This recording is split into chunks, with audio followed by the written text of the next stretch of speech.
I'm going to talk about the People's Gauntlet. So what is the People's Gauntlet? Basically, I got this idea. I was talking to my political junkies and on the show, and it came to me that it was after the show where it talked about the hidden case of the Justice Democrat, the fallen Justice Democrat. A lot of people, I saw some comments talked about, man, I wonder how Justice Democrats did they vetting system? Like, did they vet this guy properly?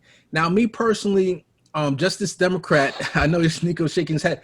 Justice Democrat is a 3-year-old organization. They're making mistakes just like how we're going to make as far as the MPP. Me doing CaseStudyQB, I can make mistakes in videos. You know, I'm just starting out myself. The main thing, though, is how do we learn from our mistakes?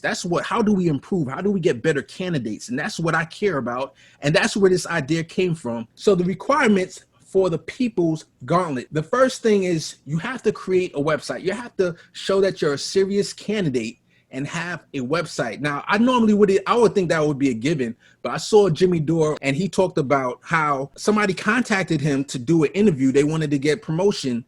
And he said, okay, sure, let me look you up. And he couldn't find the guy. He did not have a website. The guy didn't even, take himself that seriously. Happened to me too. It happened to Niko. Look at that right there. It might have been the same guy, to be frank. I don't know. It might have been the same guy, but yeah, it happened to me twice at least. Exactly. So that's the first requirement. You have to invest. I know it costs money. It might cost $100, $200. So you got to create a website. 2, you have to create a YouTube channel. Why? So that you can talk back to the people. We want to hear from you. We want to know maybe your latest take on the latest things going on in the news. But this is why you want to have a YouTube channel. The People's Gauntlet is going to be split up, and this could change later on. We might make this more advanced, but as of right now, it's 3 legs. The first leg is Economy and Well-Being Gauntlet. Here, we want our candidate to talk about these topics. And why I'm splitting it up into legs is, I don't want to have a clip where it's like 5 hours. Nobody's really going to watch that, but you should have a leg and have it be a good maybe 30 minutes to an hour. As the candidate, you give us what you feel, how you feel about a particular policy, a political topic, so that you can convince us that you are convinced yourself of that policy. That's how I see it. So the Economy and Well-Being Gauntlet, talk about cancellation of student debt, tax and reform, fair trade, expanding Social Security, etc. I have a whole bunch here. The next leg is a Justice Gauntlet. This is where you talk about the third Reconstruction. You talk about ending gun violence, LGBTQ equality topics, justice reform, housing as a human right, reproductive rights, police reform. Then we have the Democracy Gauntlet. I'm gonna let you guys can read that. Then you have the Policy Gauntlet. And as you can see, this is a healthy amount of information. And let's say 1 week you can do one leg, let that breathe. Maybe 2 weeks later you do the next leg. But this should be definitely completed maybe a year, or when you announce, you could have it already done and you could just start releasing them every day. I'll leave that up to the candidate. But basically, if you want our money, if you want our small donations, I want to see it come out of your own mouth, how you elaborate on these policies. And then the next step of this gauntlet is I'm going to talk to Niko. I'm going to try to reach out to the Humanist Report. I want to reach out to David Dole. I have Kit from HLM and his team. There's different progressive media that I'm going to say, when people reach out to you, I want you to be able to say, did you do the People's Gauntlet? No? Okay, go do this People's Gauntlet, and then I will give you my platform. Then I will consider giving you my platform. It's going to be a way to weed out the people who are serious from the people who are not serious. Okay, I talked enough about this. I'm going to go straight to the candidate, the previous candidate that ran this past cycle, and ask him what he thinks about it. Hector Oseguera, what do you think about this idea? Yeah, so right off the rip, I think it's a great idea. What I would say is that it is a little bit ambitious, right? So for any one candidate, I think that you could hold this up as a scoreboard to say, how much do we trust you? But I think it would be a little bit difficult for a candidate to hit every single one of the points on the gauntlet, just because depending on how much time you have in your race, it's very difficult to come up with policy. You want your policy to be very well crafted, or at least I did. And so it's not something that you're going to just haphazardly throw up, especially because as a progressive challenger, people tend to hold you to a much higher level of scrutiny. So if you were to pull out a half-baked policy proposal, that could almost by itself sink your campaign. You know what I'm saying? So I think that it's a good benchmark, and it's definitely something that we could hold people up to. But you should definitely be proud of it, because it is a very ambitious goal for any one candidate to be able to hit every single point. That's exactly what I would want from this. Like, I want to know people's passions about each topic. So I would know if you skip over LGBTQ, for example, or if you skip over something else, or you give a little bit of lip service, I think people will be able to hear that in the video and know, okay, if that's something that's dear to your heart, I might have gave $100, but now I might give $5, or I might, or, you know, I think that's what people are going to be able to get from the video.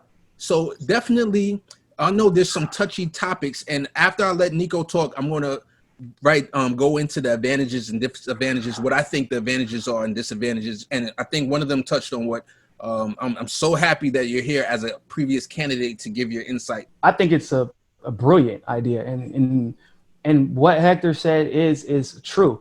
But here's what I would say the main issue sometimes with progressives who decide to run sometimes can be. It's that they decide on a whim 2 days before an election's about to start, right? Because they saw some popular name running or about his seat's about to come up, and they didn't go in because, you know, maybe this is what they believed in, this is what they fought for. They went in because they saw an opportunity to take advantage of, which sometimes is okay. In a situation like Sima Hernandez, for example, it was cool when she did it, but we kind of know where Sima's heart is. But that's not always the case.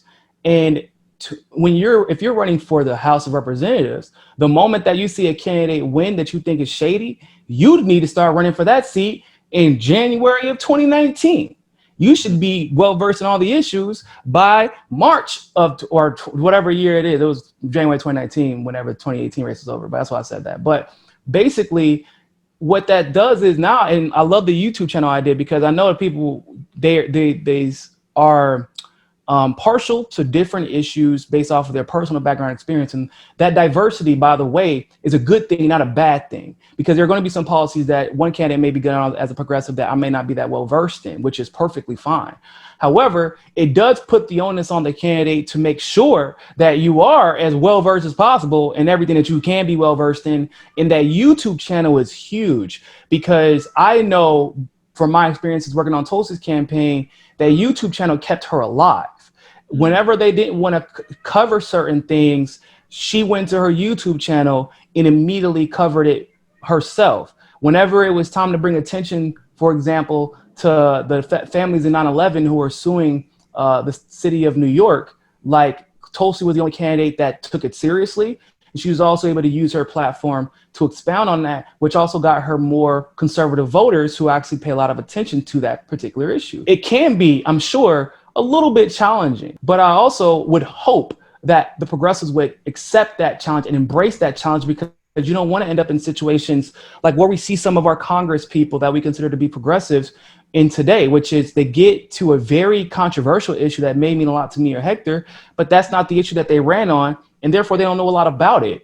And so the media, corporate media, is not going to give you that grace that we would give them. And they're going to hone in on it, and they're going to try to rip you apart from it, and they're going to try to expose you. They're going to try to expose you as not being a competent Democrat. They're going to try to expose you as maybe being a closet Republican, or try to make you look silly to Republicans, or they're going to try to rip away your mandate as a progressive, which we've seen them try to do to progressives in Congress and in local races time and time again. So I love the idea. Thank you so much. I'm gonna ask you right now, do you endorse the idea, Niko House? Oh yeah, I endorse it. I love it. Plus, you know, I'm a Marvel fan, so I'm an MCU fan. Anything with a gauntlet in it, I'm good.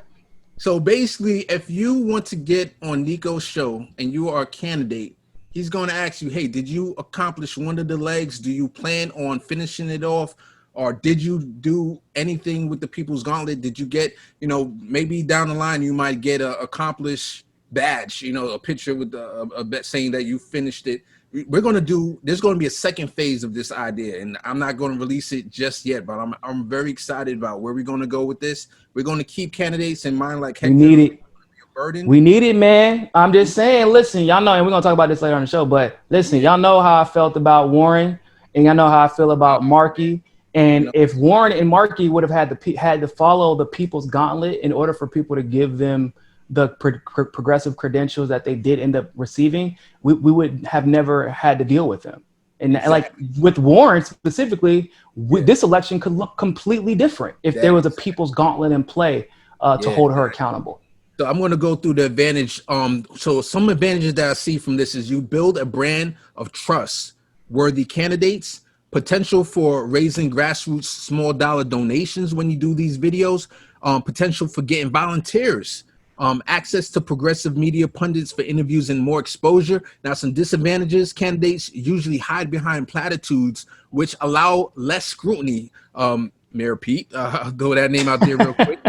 If progressive reveal all of their policies and stances, it can be used against them by their opponent. So I could see one idea, one policy is Palestine and the Israel. I know that policy is always thrown as if you're against the Jewish community. So that's definitely a topic that I could see people might try to skirt that topic, but and then that's something that people should know.